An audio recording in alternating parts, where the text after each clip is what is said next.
The cops stared at the man, dumbfounded. How could this possibly be him? He died in a freak accident in 1989. As the suspect laid out his story with more and more outlandish claims, including drug kingpins, the officer simply wasn't buying it. But he had no idea he was about to solve a mystery that no other law enforcement agency had been able to for 20 years.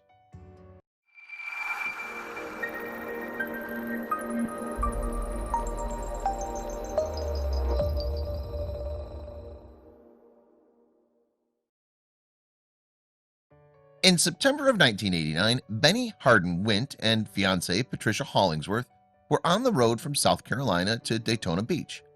During the car journey, they discussed the renovation work that Benny promised to finish on their return and even talked about eloping during that very trip. But Patricia wasn't prepared for the pain that was about to tear her world apart. The lifeguard jumped when the frantic woman started screaming. He'd been watching the water like a hawk, so he had no idea what could have happened. Patricia insisted her fiancé had gone under and didn't come back up. He swam out past the breakers and disappeared.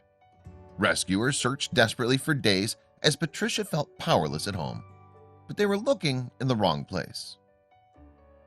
Beach Patrol officer Scott Peterson had been working on that fateful day. Even back then, it struck everybody as odd that we didn't recover the victim, he said.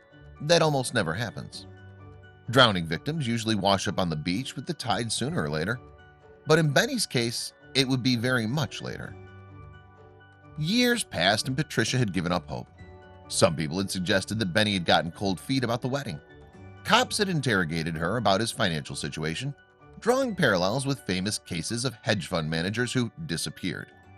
Benny didn't have any money, plus he had a 4-year-old daughter from a previous marriage. What they didn't know was that as the search for Benny was winding down, someone else was hunting him. Patricia sighed as she gazed at her engagement ring years after Benny had vanished.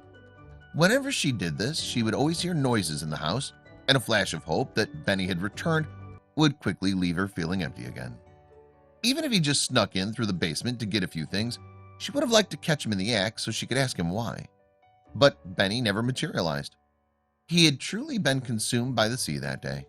In fact, the idea that he might still be alive wouldn't even come up in conversation again for another decade, and under very tragic circumstances. Benny's daughter, Christy, was convinced her father was still alive after hearing reports of him being spotted in Florida and later in South Carolina, where his family's from. When Benny's mother fell sick, Christy posted on a website that reunites families and friends, pleading for him to be there for her final moments.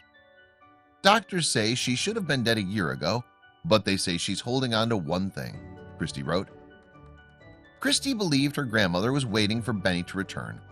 But while she had faith that the announcement would lead to a tearful reunion with her long-lost dad, hopes of Benny's survival were again dashed. Then, 20 years after her father mysteriously disappeared, Christy received a phone call that dropped her to her knees. A few days before the phone call, North Carolina's Sergeant Stacy Wyatt had pulled over a car with a broken license plate light.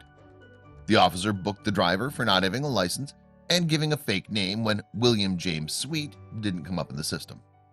He booked him under John Doe and took him in for questioning. But the man's story was just too crazy to be true. John Doe laid everything on the table. He explained that he was actually Benny Hardin Wint and that he'd faked his own death and fled to Alabama, where he'd been living under an alias with a new wife for 20 years. Wyatt wasn't buying his story for a second. But then the tale took a turn that Hollywood producers wouldn't find believable if they read it in a screenplay.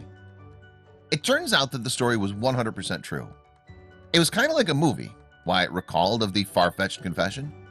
Benny claimed he'd gotten into trouble with a South Carolina drug ring and believed he was a wanted man. He told me he swam to the shore in knee-deep water, walked off, and never looked back.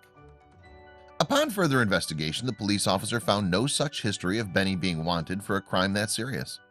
Then he discovered the real reason he was running. It was merely paranoia, Wyatt said. He was running because of the prior life he lived. Benny never reunited with his former family and refuses to be interviewed on the subject of his disappearance, preferring to live in my seclusion forever. Benny's property is heavily secured with prominent no trespassing signs. But Shouldn't Benny at least face charges for faking his own death?